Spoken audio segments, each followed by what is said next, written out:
আসসালামু আলাইকুম রহমতুল্লাহি বরকাতুহু। আফরিন নাসমিন রেসিপিতে সবাইকে স্বাগত। দূরের এবং কাছের বন্ধুরা নিশ্চয় আলহামদুলিল্লাহ ভালো আছেন।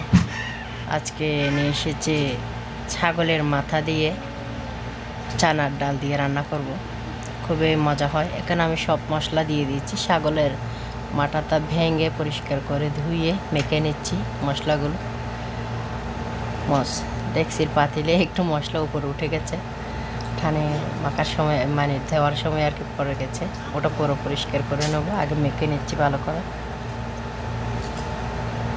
সব মশলা এখানে শুকনো কাঁচা দিয়ে দিচ্ছি কয়টা কাঁচামরিচ। এবার চুলায় বসাই দেবো।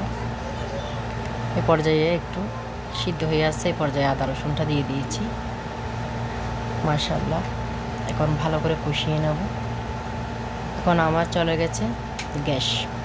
ছোট সিলিন্ডার যেটা নিচে ওটাতে দিছি, ওটা অর্ধেকটা হয়েছে।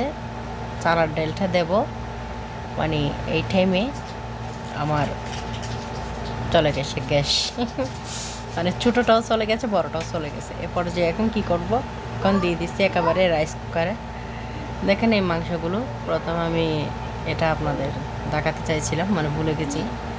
এটা ভালো করে দিয়ে ভেবে রেখেছিলাম।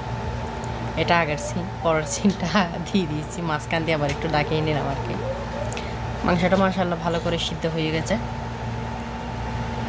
চানার ডালটাও দিয়ে দিয়েছি।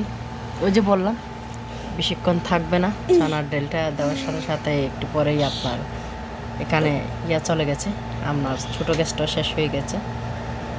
আরও আপনার এটা কোরবানের 2 দিন পরে এই ভিডিওটা করছিলাম আর কি।